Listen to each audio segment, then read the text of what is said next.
What the hell are Twitter moments? And would you trust a self-driving car?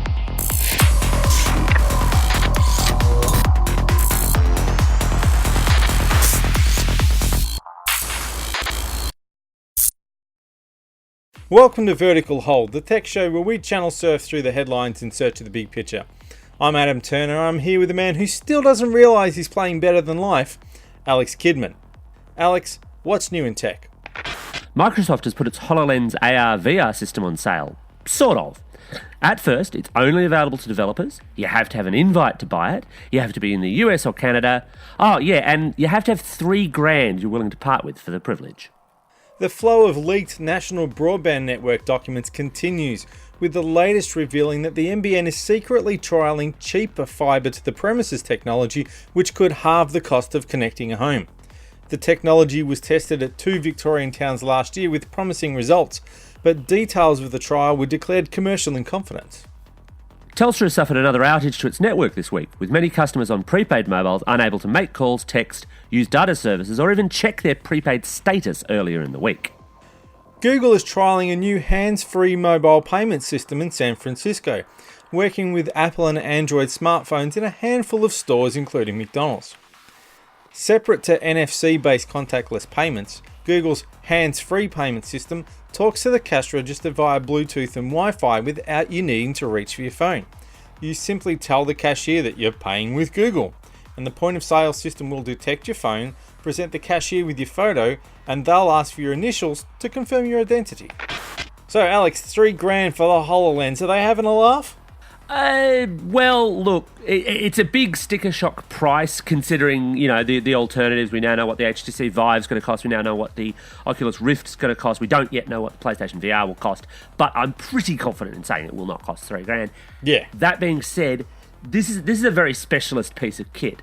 Microsoft's at the stage that, in fact, Oculus was at a year or so ago. They're not pricing this to sell in shops or to sell online to consumers. They're pricing it as a development kit. They want people to develop HoloLens experiences. They want to make sure that both the people who are doing so are serious about doing so. But this will be HoloLens with all the trimmings, albeit quite possibly HoloLens version 1, and what we'll see in stores, if we ever see it, is HoloLens version 2.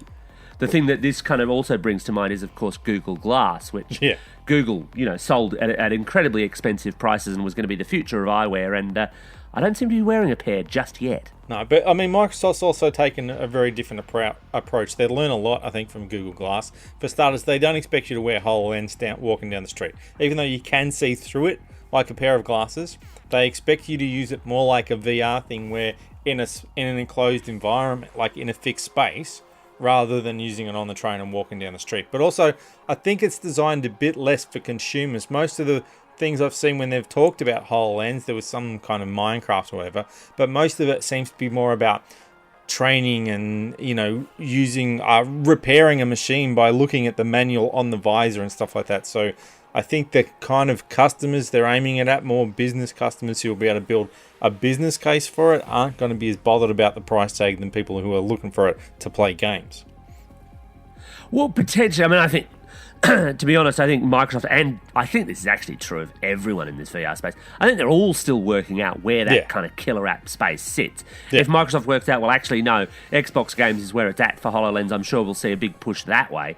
As you say, though, if they work out that it's actually all about computer-aided design or medical applications or anything else, then maybe they'll go down that road, and maybe they'll address both. Yeah, right now it's the classic solution looking for a problem. So, Adam, I understand what a melting moment is, but what the hell's a Twitter moment? Well, that's still what I'm trying to get my head around myself. Basically, Twitter moments seem to be a curated feed that comes from Twitter with important things that are happening. The closest thing I see it to is a bit like Google News. And when you look at Twitter moments, it's broken. Thankfully, they're not dropping it into your feed like ads and stuff like that, although that could come further down the track. At the moment, you see it from the browser, the Android app or the iPhone app, but you need to go to a separate tab to see it. And it's broken into news, sport, entertainment, and fun. And most of the links are to articles on traditional news sites. They're, News Limited articles. They are Fairfax articles. So they're not really kind of curating everything that's coming in that people are saying are interesting, but they do also pick up a few hashtags. And so it's basically Google News for Twitter, I think, is the best way to explain it. Or Apple News or Flipboard or any of these other kind of collation things. Google News is the one I actually use, which is why I go with that analogy. What I note from kind of looking at it since it's launched in Australia is my own feed seems to have an awful lot more straight tweets than links to external articles, and maybe that's an editorial call. I mean, I know locally they've got quite a good editorial team, but I don't know. I remain a little bit unsold on it. I'm not quite seeing the utility yet, and maybe that will change and maybe it will become useful, but it does strike me that I guess there's a benefit there in being curated versus following a Twitter feed on a particular news topic, because as happens, Twitter's great for those little short bite, hey, here's a thing happening. And quite often, yes, it can beat a mainstream news publication to a story that way. The problem is it's terrible for verification. Oh, yeah. And so all too often, something will happen and people will go, oh my God, and this means, X thousand people are dead, or this terrible thing is happening, or this thing is happening because my cousin's friend's aunt's stick insect heard about it. And that bit, gets spread around widely with no verification. It's that, that old thing about a lie crossing multiple times around the world while the truth's still getting its trousers on. Twitter, I think, is prone to that, and I think Moments can jump that a bit. Yeah. You would assume that the curators are actually doing some kind of basic fact checking and just not retweeting whatever's coming along. So in some ways, like Google News is only a bot. So if you write a fake news story and it runs on a site that your Google News follows, Google News will publish it without question. So the people in there will probably make a difference. But I think it comes down to how people want to use Twitter. And this is the big thing that affects not just Twitter, all social media, is that they put forward the tools and people try to decide what they want to do with it. But then the people who've built the tools try to say, no, this is how you're supposed to use it. And Twitter's been like that from the early beginning. Twitter keeps trying to define how they want us to use it, probably so it fits in with their business model. And this is another example of that. But I don't know if that's what people want to use Twitter for. Yeah, look, I'm not sure. I'm not sure that Twitter is sure. Yes. I guess in some ways this is look, as I say, they've hired some reasonably high-flying editorial types to run this, so it's not as though it's zero cost to them. But that being said, it's not a huge risk to their existing model. It's not as though they're saying, right, Moments are here and your feed will be Moments. Yes. It's not as though they're saying you now can only use Twitter in the way we prescribe. You can still use Twitter in the standard way, and yes, it's a little bit pestery about Moments, but Moments is new, and perhaps, Moments will flame out in 6 months, and perhaps in 6 months we'll be looking back at it and going, wow, how did we ever live without Twitter Moments? At this stage, it's at that kind of early call, and I think they're still feeling around some of it, at least locally, obviously. It's launched elsewhere. Was previously. Twitter going down that same path of not showing you things in chronological order, but showing you things that happened recently or things that it thought were important, like Facebook did?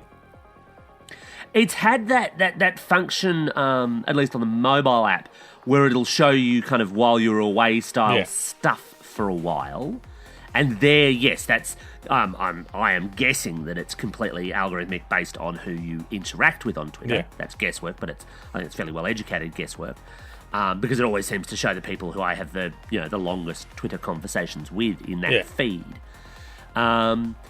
And look, it obviously there's some benefits to Twitter if it can get it right, but there are some risks because social media can shift so particularly quickly, and it could be that Twitter goes, MySpace is always the classic example of a company that burned bright but absolutely burned out. Yeah. Twitter could still go that way.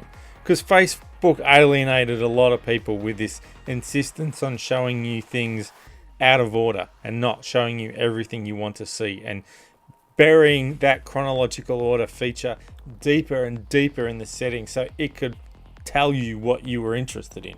And I think Twitter really should be watching Facebook and learning from that experience.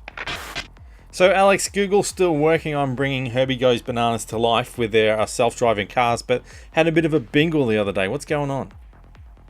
Okay, so this happened in California. A a Google self-driving car went to pull out, saw that there was a bus coming, the software, from what's been reported, essentially figured, no, there's enough space there for me to pull out, went to pull out and thwacked into the side of the bus because the bus didn't slow down. This is not the first time there has been an automated car accident. What's interesting here, though, is that Google is accepting some responsibility for it, in that every other instance, it's been a case of a human driver either gawking at the car or just doing something stupid that meant that they ran into the car. Here, it appears as though the car ran into the bus. And this has generated an awful lot of hype and awful lot of doom and gloom, in the sense of, oh my God, it can't possibly drive as well as a human being can. I got to say, I think that's utter nonsense. Yeah, I agree. Nonsense. They've already got a better safety record than the vast majority of real drivers.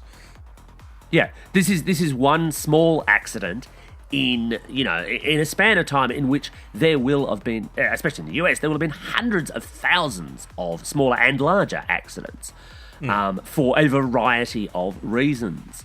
The reality is that when you're talking about a vehicle that can monitor everything that's going on in the car, from the condition of the tyres to the condition of the engine to a better view of the road than human eyes are capable of, it's very hard to say that it's not going to ultimately end up being a better driver. It doesn't mean it can't get smarter, doesn't mean it can't get better, doesn't mean it won't use this to get better. And at the same time, I've got to be honest, there are still some fascinating kind of dilemmas around how you program around this stuff. I mean, this was a small scale, insurance job. Someone's just going to come along, a panel beater's going to suck their teeth in and go, Google, it'll cost you. We can't get parts for that. Won't be cheap, mate. Won't be cheap. Yeah. But that is, I think Google can afford it, really. But that aside, there are some larger dilemmas. The classic one here that's always posed is, if you were in a self-driving car, you're approaching a bridge. There's a bus full of nuns and orphans and kittens and anything else cute you wish to name, which blows a tire and starts skidding across the bridge. And your self-driving car works out it's got two options. It can drive off the bridge, which will kill you, or it can slam into the bus, which will send the bus over the bridge and kill them. Now, you've got to design software that can do this, and most people are not going to be happy getting into a self-driving car, I've got to admit, knowing that there is an element of the software that can kill them. That Spock is driving has decided that the needs of the many outweigh the needs of you. Yeah, it's not cool. Yeah, but it's a tough ethical call. At the same time, of course, if that happens in a human situation, the decision's just going to, you're just going to make the decision. You're either going to try and skid out of the way or not. Something will happen. Yeah. And something will happen. Essentially speaking, in that scenario, sad as it is, somebody's going to die. Yeah. But handing that over to software is tough. Where I also find this interesting, though, is just within the because this was Google in the US. They haven't done a whole lot that I'm aware of with self-driving cars. They've done some Android Auto stuff in Australia, but nothing with self-driving cars that they're talking about. But to a great extent. I am led to believe that there are trials happening this year on Australian freeways with trucks. I'm waiting to hear more from my contacts, but it is coming to Australia this year. Oh, I'm sure they'll trial it everywhere because they need all sorts of conditions and rules and things that the software But I mean with trucks around other cars on the freeway, not in the middle of nowhere kind of test conditions. Yeah, it's going to be happening. Yeah. You're going to pass a truck one day soon and look up and it will not have a driver. What I find interesting in this, within the Australian context, though, is we've got this strong car culture. And I wonder, honestly, Google is not that interested in selling you a self-driving car. A lot of people presume they are. They're not. They're interested in the data acquisition. They're interested in all the other services they can build on this. If anything, they're more likely to do an Android on this and you'll buy a Samsung car than you will a Google car per se. And in fact, what's more likely is that it'll end up getting licensed out to a Toyota or a Ford after it's been licensed to a Mercedes or a BMW, because these things always come in at the high end. But I wonder how many Australians are actually happy with the idea of not being in control of their car. Now, I'll put my hand up and say, I drive in a purely mechanical sense, and if you can convince me, and I'm, if it's not already obvious, I'm fairly broadly convinced. If you can convince me that an automated vehicle is as safe, if not safer, than me being behind the wheel or someone else being behind the wheel, I'd be there like a shot. But I know a lot of people who would go, oh no, I want the control of my vehicle. But Where do you usually sit on they that? want the control of their vehicle, so they've got the option to do something stupid. Yeah, I would be prepared to sacrifice it, but I think I would want the control of my vehicle because I think they call it defensive driving. I assume everyone else on the road is a dickhead out to kill me. And it served me well so far. This is a pretty safe assumption. Yeah. Yes. If I see a car that looks like it maybe is going to drift into my lane, I assume it does, and 9 times out of 10 I'm right.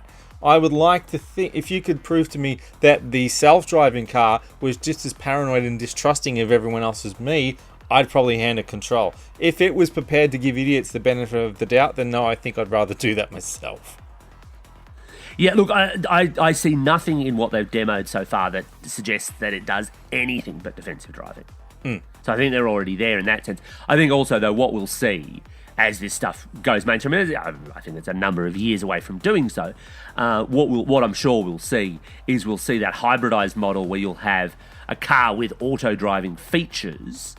And I suppose there are already models that'll do that. You get those ones that can park themselves and so on. Yeah. We'll see cars with more advanced auto-driving features, I should say, and traditional controls. And that will slowly, I think, shift over to, yeah, look, you don't really need a steering wheel. Sit back and read a book. I think what they could do even is have that once you get on a freeway, the rule is that you hand over control of your car. And if every car on the freeway is being controlled by the same system, that's a lot safer as far as I'm concerned, because every car knows what every other car is going to do. And then you can't have one idiot going manual. That sounds to me like a safer system, at least for on, we'll say, the main freeways. And then when you pull off onto a side road or whatever, you take control again. That's maybe, I think, might be a first step in that transition of getting people used to not actually having their hands on the wheel and being in control. Well, that just about wraps it up for this episode of Vertical Hold. Remember, if you've got any comments, hit us up in the comments section on YouTube, via Twitter, or the Facebook Vertical Hold page. Thanks for joining us, and remember, if you like what you hear, hit that subscribe button.